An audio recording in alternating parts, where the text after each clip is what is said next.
আসসালামু আলাইকুম, সবাইকে শুভেচ্ছা জানাচ্ছি মাসুম মাহবুব। ঈদ যাত্রায় অতিরিক্ত ভাড়া আদায় ২০ বছরের সকল রেকর্ড ভঙ্গ হতে চলছে। কে রিপোর্ট করেছে? দৈনিক ইত্তেফাক। কি শুনলেন? ঠিক নাকি ভুল শুনলেন? আবার শোনেন। ঈদ যাত্রায় অতিরিক্ত ভাড়া আদায়ে ২০ বছরের রেকর্ড ভঙ্গ হতে চলছে। হাসিনা দুর্নীতিবাজ ছিল, মহা লুটেরা ছিল, ১৫.৫ বছর ক্ষমতায় ছিল, সেই রেকর্ডও ভাঙতে যাচ্ছে নতুন সরকার। সবাই একবার করে সুবহানাল্লাহ বলবেন। দর্শক,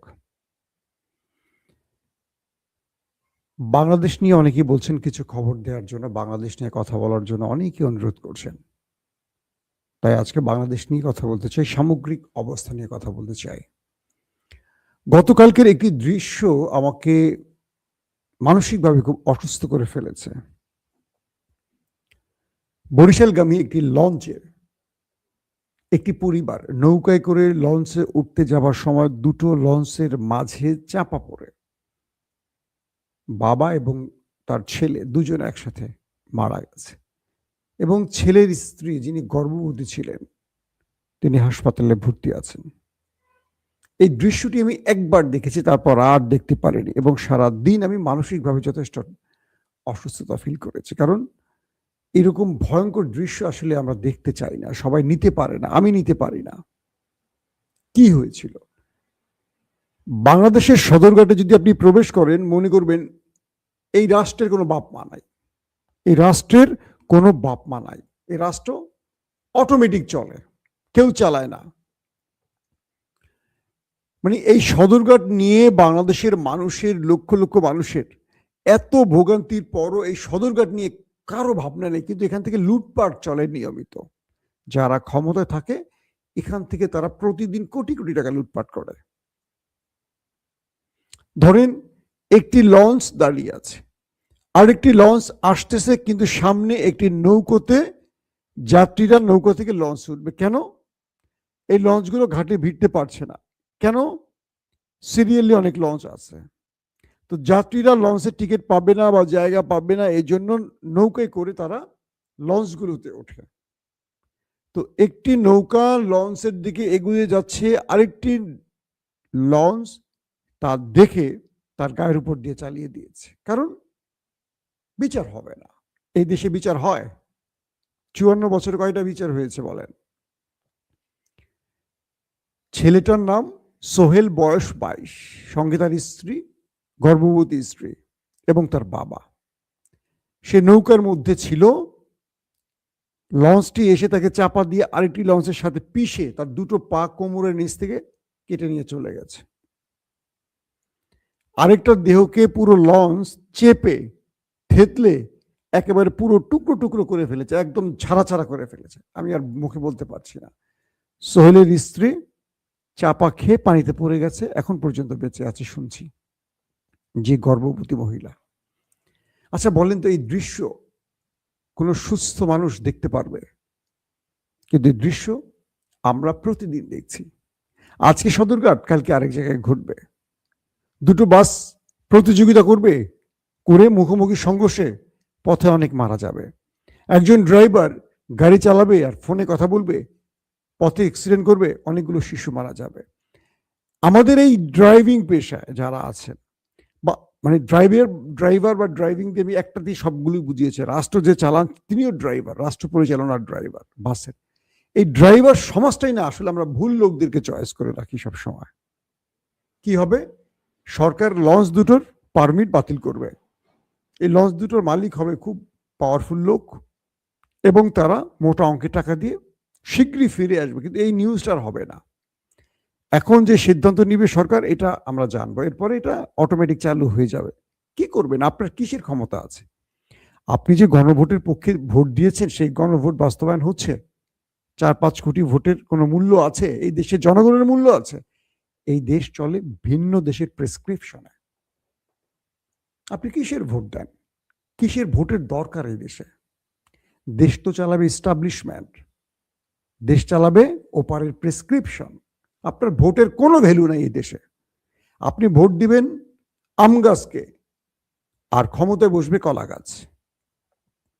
এটাই বাংলাদেশের নিয়ম। তাহলে আপনাকে কি করতে হবে? জেগে উঠতে হবে, আপনাকে প্রতিবাদ করতে হবে, আপনাকে অন্যায়ের বিরুদ্ধে আরেকটি বিপ্লব করতে হবে। আমি আজকে দেখলাম আমাদের ঢাকা ইউনিভার্সিটির এক ছোট ভাই শামীম, যে ঢাকা বিশ্ববিদ্যালয়ে ডাকসু নির্বাচনে ভিপি প্রার্থী হিসেবে দাঁড়িয়েছিল। শামীম একটা কথা বলেছে, যে তার কথাটা আমার খুব ভালো লাগছে। আমি আমার ফেসবুকে এই কথাটা দিয়েছিলাম। আমি আপনার কথাটা একটু পড়ে শোনাইলে আপনারা বুঝবেন। মানে আমার খুব পছন্দ হয়েছে শামীমের কথাটা, তাই আমি আপনাদেরকে আরেকবার শোনাবার চেষ্টা করছি। শামীম বলছেন, নেতারা তরুণ প্রজন্ম বলতে কেবল তাদের সন্তানদেরকেই বোঝে, বাকিরা গাড়ির পেছনে দৌড়ানো কর্মী। কথাটা বুঝছেন? আমাদের নেতারা তরুণ প্রজন্মের কথা বলেন না, মূলত তারা মনে করে তাদের ছেলে বা মেয়ে যারা বড় হচ্ছে, আগামী দিনে বাবার চেয়ারটায় তারা বসবে, আর মানে নেতার ছেলে নেতাই হবে, এটা বুঝিয়েছে। আর বাকি যারা আছে তারা গাড়ির পেছনে দৌড়াবে, নেতা যখন আসবে পেছনে দৌড়াবে, আমার ভাই, তোমার ভাই, অমুক ভাই, তমুক ভাই। আমরা দেখি না ছাত্র দলের প্রেসিডেন্ট রাকিব ভাই কিভাবে দৌড়াচ্ছেন, একটা দলের প্রেসিডেন্ট গাড়ির পেছনে দৌড়াচ্ছেন। এই দৃশ্যগুলো আমাদের বলে দিচ্ছে যে আমরা রাজনীতিবিদরা দাস, আর রাষ্ট্রে আমরা যারা সাধারণ জনগণ আছি তারা হলাম দাস। দর্শক, আমরা কি দেখলাম? বগুড়ার সান্তাহারে নীলসাগর এক্সপ্রেসের বেশ কয়েকটা বগি বিচ্ছিন্ন হয়ে পড়ে গেছে। লম্বা সময় উত্তরবঙ্গের সাথে যোগাযোগ বিচ্ছিন্ন হয়ে পড়েছে, মানে 5টি জেলার যোগাযোগ বিচ্ছিন্ন হয়ে পড়ে। অবশেষে জানলাম কিছুক্ষণ আগে সেটা চালু হয়েছে। এই যে ঈদ আসবে বা এই ঈদ যাবে, এই ঈদকে কেন্দ্র করে বাংলাদেশে কয়েকশো মানুষের প্রাণ যাবে শুধু সড়ক পথে। দেখবেন এই শুরু হয়ে গেছে। আবার যখন এই ঈদ শেষে বাড়ি ফিরবে, নারীর টানে বাড়ি যায়, আবার কর্মস্থলে ফিরে আসে, দেখবেন শত শত মানুষের মৃত্যুর খবর আসবে গণমাধ্যমে। কোন সরকার এই বিষয়ে কোনো ব্যবস্থা নিয়েছে? উৎসব তো পুরো পৃথিবীতে আসে, তাই না? খ্রিস্টানদের উৎসব আছে, হিন্দুদের উৎসব আছে, ইহুদিদের উৎসব আছে, মুসলিমদের উৎসব আছে। তো উৎসব পুরো পৃথিবীতেই হয়, কেবল বাংলাদেশের এই করুণ পরিণতি কেন? আমরা মোটামুটি ইউনুস আমলে কিছুটা ভালো দেখেছিলাম। ইউনুসের যে আমলটা, সেখানে আমরা যে ঈদগুলো পালনের সুযোগ পেয়েছিলাম, আমরা এরকম ভয়ানক ঘটনাগুলো কম দেখেছিলাম। এবং যাত্রীরা স্বীকার করেছেন যে তারা এবার সবচেয়ে ভালোভাবে বাড়ি যেতে পেরেছেন, আসতে পেরেছেন। ইত্তেফাকের যে খবরটি দিয়ে ভিডিও শুরু করলাম, ইত্তেফাক বলছে গত 20 বছরে সকল রেকর্ড ভাঙছে এবার বাস ভাড়ার, মানে এত বেশি ভাড়া নেওয়া হচ্ছে। বাপ মা আছে এই দেশের? বলেন। আপনারা বেছে বেছে যদি ঋণ খেলাপিদের, চাঁদাবাজদের পার্লামেন্টে পাঠান, এর চেয়ে ভালো কি আশা করবেন? এদেশের জনগণের জন্য এরকম নেতাই যথেষ্ট। এদেশের জনগণের জন্য এই নেতারাই পারফেক্ট। যে দেশের জনগণ লুটেরা, ঋণ খেলাপি, চাঁদাবাজদের ভোট দিয়ে পার্লামেন্টে নেয়, তাদের জন্য নির্বাচন কেন্দ্রে গোলাগুলি করে, মারামারি করে, জীবন দেয়, সেই দেশে এর চেয়ে ভালো কি আশা করেন? গত 15.5 বছর এই দেশের মানুষ আওয়ামী লীগের বিরুদ্ধে কথা বলেছিল। হাসিনা দিনকে দিন সে ফ্যাসিস্ট থেকে একটা মহারানী, মানে কি বলবো, দানবীয় আকৃতি ধারণ করেছে। এদেশের মানুষ চুপ থাকতে থাকতে থাকতে একটা সময় বিপ্লব বা অভ্যুত্থান ঘটায়। বাংলাদেশের প্রত্যেকটা সিস্টেম দুর্নীতি পরিপূর্ণ, প্রত্যেকটা সিস্টেম দুর্নীতিতে পরিপূর্ণ, একদম পরিপূর্ণ। আপনি কোথায় হাত দেবেন? যে লোকটা আজকে নেতা হয়েছে, সে কোটি কোটি টাকা দিয়ে নমিনেশন কিনেছে, সে নির্বাচনের জন্য রাতে ভোট কেনা বেচা করেছে, তার অজস্র টাকা খরচ করতে হয়েছে। আপনি নির্বাচনের আগের দিন 500 বা 1000 টাকা নিয়েছেন না নেতার থেকে? তো নেতা আপনার গলায় পাড়া দিয়ে 1 লক্ষ টাকা নিতে হবে না? আপনার কাছ থেকে তো নিতে হবে। আপনার সরকারি বরাদ্দ থেকে চুরি করবে, আপনার বিভিন্নভাবে আপনার লাইফের 12টা বাজিয়ে চাঁদাবাজি করে আপনার প্রতিটা ঘাটে ঘাটে চাঁদা দিতে হবে।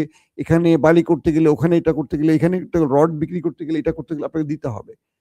1000 বা 500 টাকা দিয়ে একটা ভোট আপনি দিচ্ছেন, বিনিময় নেতা 5 বছর আপনাকে চুষে খেতে খেতে আপনাকে একদম কাঙাল করে ফেলবে। এটি তো রাজনীতির নিয়ম। আপনারা কি পরিচ্ছন্ন ভালো লোকগুলোকে ভোট দেন? দেন না। তো আশা করেন কি সদরঘাটে দুর্ঘটনা ঘটবে, কমলাপুরে দুর্ঘটনা ঘটবে, সারা দেশে দুর্ঘটনা ঘটবে? কারণ কি? কারণ নেতারা তো আপনার মতো এই লঞ্চে ঝুলে ঝুলে যাবে না, এসি গাড়িতে করে যাবে, হেলিকপ্টারে যাবে, প্রয়োজনে বিমানে যাবে। এই দেশের এই সাধারণ যাত্রীবাহী যে লঞ্চ, বাস, ট্রেন, এগুলো গরিব মানুষের জন্য। নেতারা এখানে তাকালে তো সমস্যা, বুঝতে পারছেন? আর নেতাদের তো দৃষ্টি উপরে থাকবে। নেতার ছেলেরা যাবে 10টা গাড়ি নিয়ে, বহর নিয়ে, সামনে পিছে গাড়ির বহর, কে অ্যাক্সিডেন্ট করবে? সো আসেন আমরা এইরকম নেতাকে পরিপূর্ণ করে বাংলাদেশে ভরে দেই, আর আমাদের কপাল আমরা নিজেরা ধ্বংস করি। দর্শক, লঞ্চ দুটোর কি হয়েছে, আর ট্রেনের কি হয়েছে, বাসের কি হয়েছে, এগুলো নতুন করে আসলে খবর না। এগুলো আজকে আমি বলছি, কালকে আরো 2টা বড় ঘটনা ঘটে যাবে।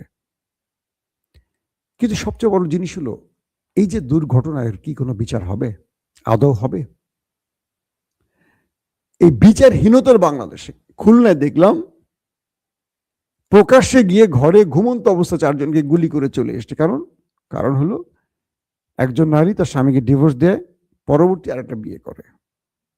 তাই ক্ষিপ্ত হয়ে আগের স্বামী গুলি করে চলে আসে। কেন গুলিটা করেছে জানেন? হঠাৎ করে আওয়ামী লীগ আমলে আওয়ামী লীগের লোকেরা সবচেয়ে বেশি ধর্ষণের কেসে আটকে গেছে, জানেন তো? সারা দেশে বাম্পার ফলন হয়েছে ধর্ষণের। আওয়ামী লীগ চলে যাওয়ার পর হঠাৎ করে বাম্পার ফলন হয়েছে ধর্ষণের বিএনপি। দেখছেন আপনি? হঠাৎ করে ক্ষমতায় বসার পর এই ধর্ষণটা হঠাৎ করে বিএনপি এখন করছে কেন? গত 15.5 বছর আওয়ামী লীগ করছে, এখন বিএনপি করছে কেন? আগে তো বিএনপি করে নাই। তার মানে বিএনপি সব জিনিসগুলো কি এখন খারাইছে? বিষয়টা এরকম না। বিষয়টা হলো, যখনই যার দল ক্ষমতায় যায় সে বোঝে আমার বিচার হবে না। একদম মুদ্রা কথা হলো এটা। আওয়ামী লীগ মনে করতো তার কোনো বিচার হবে না, তাই সকল অপকর্ম করত। এখন বিএনপি মনে করে আমার দল ক্ষমতায় আছে, আমার বিচার করবে কে? সে অপকর্ম শুরু করবে। তার মানে হলো এই দেশ বিচারহীনতার জন্য এই অপরাধগুলো বাড়ে। তাহলে কি করতে হবে? এই দেশে এমন একটি বিচার ব্যবস্থা তৈরি করতে হবে যেখানে রাজনৈতিক আনুকূল্য গ্রহণ করতে পারবে না, কে কোন দল বিবেচিত হবে না, যে যেই কাজে অপরাধী তার সেই সাজা হবে।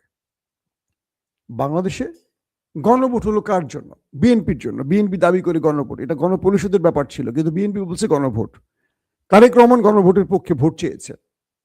আমাদের সালাউদ্দিন সাহেব এখন কি বলছেন বলেন, শুনছেন আপনারা? তার মানে হলো, একটা কথা আছে, বিপদ কেটে গেলে মানুষ কেন জানি বিএনপি হয়ে যায়। অর্থাৎ গত 15.5 বছর এই বিএনপি সংবিধান নিয়ে কত চমৎকার কথা বলেছে। আজকে সেই বিএনপি একদম হাসিনার আওয়ামী লীগের ভাষায় কথা বলছে, ওবায়দুল কাদেরের ভাষায় কথা বলছে। কারণ কি? তারা ক্ষমতায় চলে এসছে। আমি শুধু বলবো, ক্ষমতা চিরস্থায়ী না। মনে রাখবেন, আপনারা আপনাদের ক্ষতি করছেন। শেখ হাসিনার থেকে কিছু শেখেননি আপনারা, আপনাদের শিখতে হবে। হাসিনার এত বড় ডিজাস্টার দেখেও যদি বিএনপি না শেখে, আমার আফসোস। কেন যেন মনে হয় দেশ তারেক রহমান চালাচ্ছে না, নেপথ্য থেকে কেউ চালাচ্ছেন। ওপারের কেউ এই দেশে বসে তার মতো করে দেশ চালাচ্ছেন। তারেক রহমান এই নীতির বা এই নিয়মের লোক নন। তাকে আমি যতটুকু চিনি, সে বাংলাদেশের মানুষের মতামতকে সম্মান করা ব্যক্তি, তার মা এবং তিনি এবং তার বাবা। কিন্তু কোথা থেকে যেন অদৃশ্য শক্তি দেশ চালাচ্ছে। হঠাৎ করে এই প্রসঙ্গটা কেন আসছি এই কারণেই, বাংলাদেশে যে পরিবর্তনগুলো আমরা ইউনূসের আমলে দেখেছিলাম, অ্যাটলিস্ট ঈদকে কেন্দ্র করে, অ্যাটলিস্ট এবার বিএনপি সেইটা দেখাতে পারতো, কিন্তু বিএনপির প্রথম ঈদ এটি। ইতিমধ্যে ট্রেনে লাইনচ্যুত, লঞ্চের এই অব্যবস্থাপনা, পথে সড়কে সড়কে চাঁদাবাজি, বাসের ভাড়ার 20 বছরের রেকর্ড ভেঙে যাওয়া, এগুলো বিএনপির প্রথম ক্ষমতা এসে এই ইমেজ সংকটে ফেলবে বিএনপিকে। আমি মনে করি তারেক রহমানকে এই বিষয়গুলোকে কঠিনভাবে হ্যান্ডেল করতে হবে। তার নেতাদের উপর তার যে অগাধ আস্থা বা বিশ্বাস, সেখান থেকে তাকে একটু সরে আসতে হবে। কি চলছে তিনি নিজের চোখে একটু দেখতে হবে, নেতারা কি বলছেন সেটা না শুনে। কারণ অতীতে বিএনপির দুর্নীতিতে রেকর্ড ভাঙার ইতিহাস আছে। সো সেই নেতারা এই ক্ষমতা এখন নিয়ে আসছেন, ঘুরে ফিরে তারাই তো আছেন। তারেক রহমান যদি একটা দুর্নীতিমুক্ত বাংলাদেশ গড়তে চান, তার নেতাদের মধ্যে আগে জবাবদিহিতার ব্যবস্থা করতে হবে। দলবাজদের বিভিন্ন ইউনিভার্সিটিতে বসিয়ে দিবেন, বিভিন্ন রাষ্ট্রীয় পদে বসিয়ে দিবেন, আর দেশ সঠিকভাবে চলবে এটা আশা করেন? রাষ্ট্রের গুরুত্বপূর্ণ পদে বসাতে হবে যোগ্য লোকদের, কোনো দলবাজদের না। লাগারে লাগা ধান লাগা লোকদেরকে ভিসি বানাবেন, দেশ চলবে? আমরা এই দেশ তো চাই না, তো হাসিনার দেশ। আমরা চাই বিএনপির শাসন ব্যবস্থা যেন হয় নতুন আদলে, যেটা এই যুব সমাজ চায়। বৈষম্য বিরোধী আন্দোলন থেকে হাসিনার পতন, সেই বৈষম্য এখনো সৃষ্টি হয়ে আছে রাষ্ট্রীয় প্রত্যেকটা পদে। একজন ডিসি, তিনি সৎ, অনেস্ট, আমি কুষ্টিয়ার ইকবাল সাহেবের কথা বলছি, তাকে সরাতে হবে কেন? সে আপনার বিএনপির মানে আনুগত্য করে না তাই? সে তো আল্লাহর আনুগত্য করে, সে তো সততার আনুগত্য করে না। তাকে পুরস্কার দেন, তাকে সরাতে হবে কেন সেখান থেকে? এই কাজগুলো বিএনপিকে বারবার বলে দেয় তারা আওয়ামী লীগের পথে হাঁটছে। এটা খুবই দুঃখজনক ব্যাপার। যোগ্য লোককে যোগ্য জায়গায় বসান, দলের লোকদেরকে বসাবেন না প্লিজ। দলের লোকদের বসালে বিএনপির কর্মকাণ্ডগুলো ঠিক আওয়ামী লীগের মতো হবে 100%। প্রত্যেকটা ডিস্ট্রিক্টে আমরা দেখতেছি জেলা পরিষদে বিএনপি নেতাদের বসিয়ে দিচ্ছেন। এটা কোন পথে, কোন নিয়মে, কোন আইনে বলেন আপনারা? কোন আইনে করছেন এগুলো? এগুলো ইউনূস সরকার যখন করতো আপনারা মানে সংবিধান উল্টে গেল, বৈঠক গেল, এটা হলো সেটা হলো, অনেক বক্তব্য দিয়েছেন। এখন অনির্বাচিত নিজের দলীয় লোকদেরকে বসাচ্ছেন আর দলের লোকদেরকে এখন টেন্ডারবাজির সুযোগ করে দিচ্ছেন। এই দেশ মানে এই বিএনপি কি লম্বা টাইম ক্ষমতা থাকতে চায় নাকি শর্ট টাইম থেকে কামাই রোজগার করে চলে যেতে চায়? আমি কিছু বুঝতে পারছি না। অনির্বাচিত ব্যক্তিদেরকে বসাচ্ছেন কেন? যেটা আপনার নির্বাচিত সরকার, নির্বাচন দেন দ্রুত। এখন যেভাবে আছে থাকুক, নির্বাচন দিয়ে আপনারা এখানে আপনাদের লোকগুলো বসান যারা নির্বাচিত হবে। না, নিজেদের লোকগুলোকে বসিয়ে আপনি যখন নির্বাচন দেবেন, ফ্রি ফেয়ার ইলেকশন হবে, তাহলে হাসিনার দোষটা কি ছিল বলেন? আমাকে একটা কথা বলেন যে হাসিনাকে যে কারণে যুব সমাজ, ছাত্র জনতা খেদিয়েছে, তার দোষটা কোথায়? যদি সেই কাজগুলো বিএনপি করে তাহলে লাভটা কোথায়? দর্শক, আবারও বলছি, ঈদকে কেন্দ্র করে আমরা সর্বোচ্চ সতর্কভাবে চলাফেরা করব। আমাদের ভাগ্যে কি আছে জানি না, কিন্তু আমরা দেখতে পাচ্ছি মানুষ বাসে যেতে পারছে না, ট্রাকে করে যাচ্ছে। ছবিগুলো দেখতে পাচ্ছি, মানুষ ট্রেনে জানলা দিয়ে ঢুকছে। ভাই, এইভাবে রিস্ক নিয়ে চলাফেরা করবেন না, জীবনের মূল্য সবচেয়ে বেশি। আপনারা নৌকা দিয়ে লঞ্চে ওঠার সময় সতর্ক থাকবেন। এইসব মাঝিদের কোনো স্টেশন নাই। লঞ্চের যারা কি বলে সুকানি না কি বলে, যারা লঞ্চ ড্রাইভ করে, এদের শিক্ষাগত যোগ্যতা আমি জানি না কতটুকু। বাংলাদেশের কোনো মানুষই তার জবাবদিহিতার মধ্যে নেই। কোনো মানুষই কোনো মানুষের জীবন কেড়ে নিতে দ্বিধা করে না। আমরা প্রতিটা মানুষ প্রতিটা ক্ষেত্রেই দুর্নীতিবাজ, প্রতিটা মানুষ প্রতিটা ক্ষেত্রেই আমরা অন্যায়কে সাপোর্টকারী। আমি আমার ক্ষেত্রে করি, আপনি আপনার ক্ষেত্রে করেন, আরেকজন আরেকজনের ক্ষেত্রে। আমরা তিনজনে তিন জায়গায় খারাপ মানুষ, যে জন্য পুরো বাংলাদেশটা একটা খারাপের মধ্যে আটকে গেছে। প্রশ্ন উঠতে পারে আমরা আসলে কোথায় বাস করছি? আমাদের ভাগ্যের পরিবর্তন কি আদৌ হবে? 54 বছর এই দেশ আসলে কি পেয়েছে? আমরা সামনে যাচ্ছি না কেবল পেছনে যাচ্ছি? এগুলো ভাবতে গেলে লজ্জা লাগে, কষ্ট লাগে, ব্যথা লাগে।